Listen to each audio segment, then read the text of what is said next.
Good morning يا فصعونات. أنا صحيت.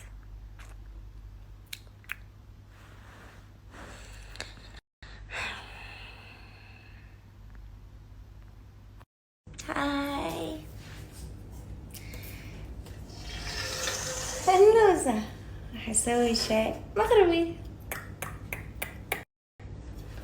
يس، أول شي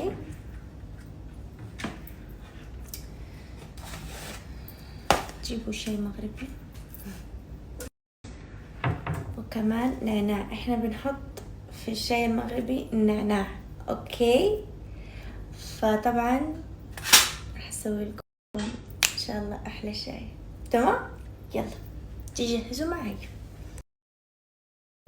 البراد مرة صغير يعني على قدي انا، راح نحط سخن الماء اول شي.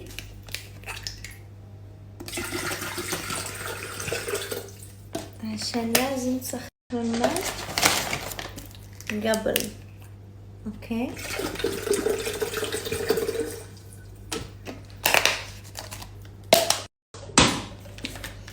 ونحط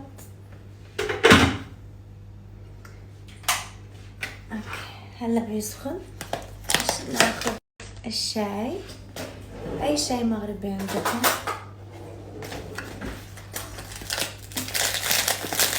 وعلى حسب الشاي. في شاي بينغسل، في شاي لا، بس انا في الحالتين بغسل. عندي وسوسة. المهم حلا بنحط دقيقة. اول شي نغسل هذا النعناع، اوكي؟ نغسل النعناعات. اوكي، سلام نحطهم هون.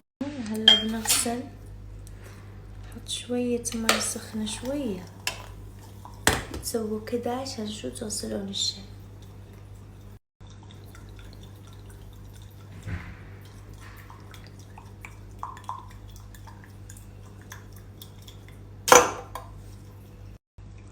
بعدين بتكبوا المي اللي غسلتوه فيه. ممكن تسوون الحركة يمكن 3 مرات أو مرتين، بس يعني مو ضروري، يعني على حسب انتو شو بدكم، بس أنا يعني لازم. هلا بتحطون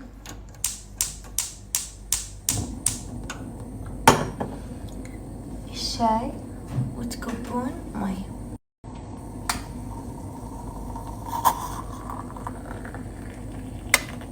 وتخلوه يغلي يغلي يغلي يغلي يغلي كتير، لين ما تشوفوا يسوي بق بق بق بق. اوكي، خففوا النار عليه مرة عشان شو يغلي. خففوا. هلا تجيبوا الشاي وتجيبوا النعناع، تمام، وتحطوه في قلب البراد، اوكي؟ انتو اختياراتكم طبعا، اذا بدكم تحطوا السكر، بس انا راح احط دقيقة، راح احط سكرتين بس، يعني عشان نازل عندي هالايام السكر، فراح احط سكرتين.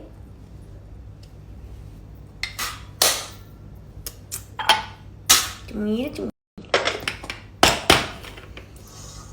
وهلا بتخلوه لين ما يطلق، يعني لين ما كذا شوي، بعدين بوريكم الكبة المغربية، اوكي؟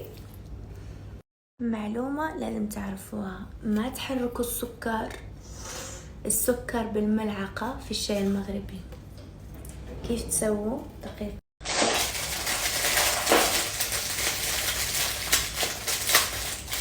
إذا بدكم تخلطون السكر اللي داخل بتسوون كذا، بتكبون. هاي شو سخن كذا، وبترجعونه، تصيروا تقلبون الشاي في البراد. بس لا تحطوا اي ملعقة اي شيء تخلطون السكر، خلطوه بهاي الطريقة.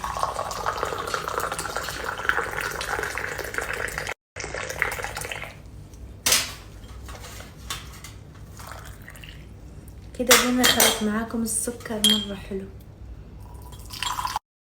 وبعدين بتصبوه لآخر مرة بالصحة والعافية. اوكي كده.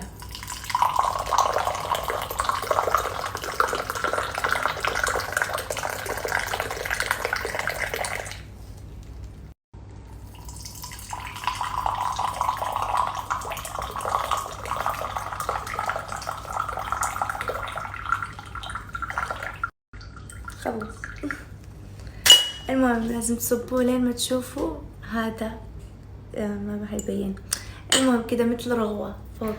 اوكي فصحة واحدة. وكمان حبيت اقول انه شكرا للاصدقاء اللي سألوا علي لما صار الزلزال وسألوا عن اهلي، منهم يعني إيهاب، عزة، جوزيف، وبس هذول اللي سألوا عني وطمنوا على أهلي. شكرا كثير لهم. وفي أصدقاء خارج التيك توك اللي كمان سألوا عني. شكرا لكم. أي أحد سأل عني وعلى أهلي الله يسعدكم، وإن شاء الله نشوفكم بالأفراح والأشياء الحلوة. حبتين.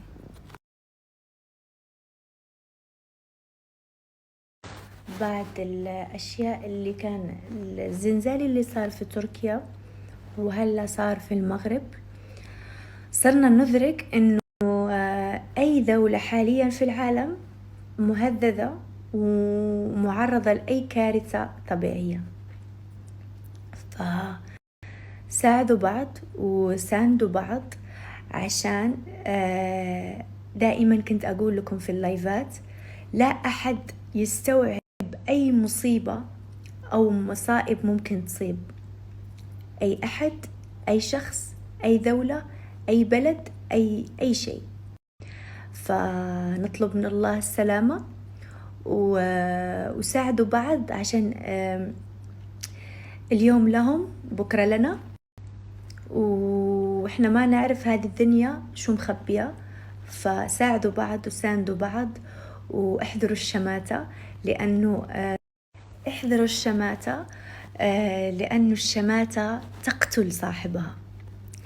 فاليوم أنت شمتان، بكرة مشموت. فلا تستبعد أي شيء في هذه الدنيا ما دام جالس تتنفس وعايش في هذه الدنيا، فأنت معرض لأي شيء، أبنائك معرضين لأي شيء، عائلتك معرضة لأي شيء.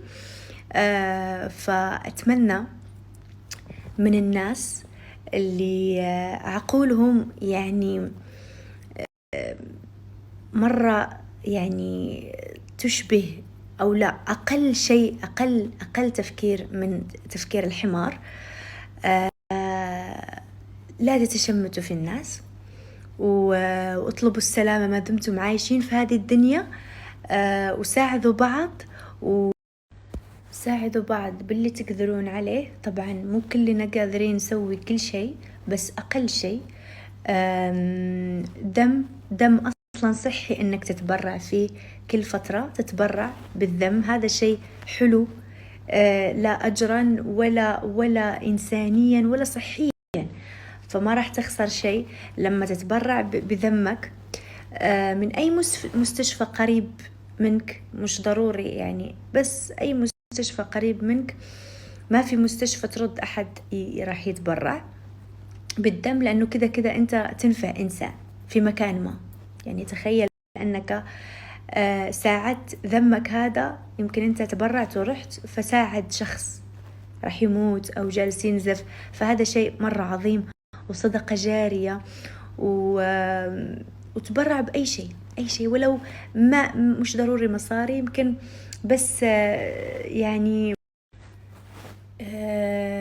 البكاء احنا ترى شعب في المغرب، احنا اقوى شعبا، يعني احنا شعبا اقوى، فاحنا نساند بعض. انتوا لو تشوفون المساندة اللي جالسة تصير مع العلم ارتفاع الأسعار وكثير أشياء، فالشعب جالس يساعد بعضه، ما ينتظر حتى الحكومة، مع أنه الحكومة ما مقصرة، بس ما ننتظر نقول والله لازم الحكومة تجي. لا يغير الله قوما حتى يغيروا ما بأنفسهم. انتوا لازم تبلشوا التغيير. احنا في المغرب الحمد لله دائما تثبت انه لحالنا، بس لحالنا نقدر نساعد بعضنا، ما نقدر نشوف بعضنا جالس بالأرض نتحجج بأي شيء، يعني نتحجج بالحكومة، ما في إسعافات. أي إنسان الإسعافات مين بيسويهم؟ بشر. هذا الشعب كله عبارة عن أكيد في ممرضين، أكيد في أطباء، أكيد يعني ما تنتظر دوام عشان تقوم تسوي هذه الخدمة الإنسانية. فلما تقولوا الحكومة الإسعافات، هذو كلهم بشر. الو هدى السلام بنتي، لاباس بخير؟ اش اخباركم يا بنتي؟ بخير، الله يحفظك، الله يحفظك يا بنتي، الله يحفظكم انتي واختك،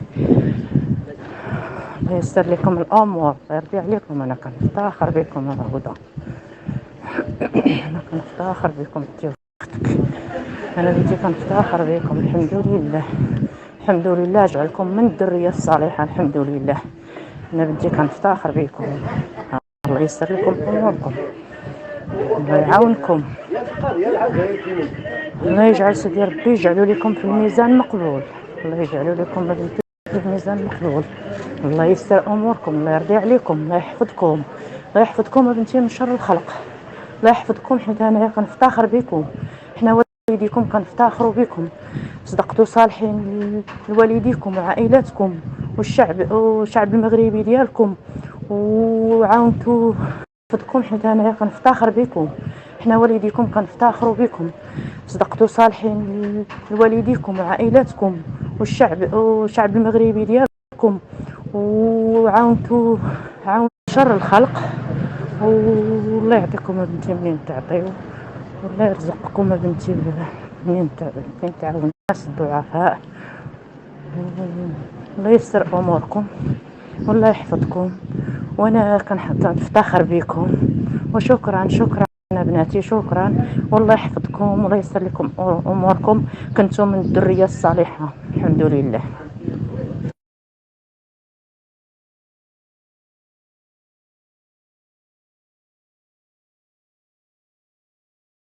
تتذكرون هذا؟ ممكن طلبت وفتحت لكم الطلبيات. شوفوا كيف جلسة أبان أطول شيء، شوفوا، بس والله ستايله حلو يعني. كيف شوف حلو، بس يعني جلسة أبان طويلة مرة، ستة الهيبة.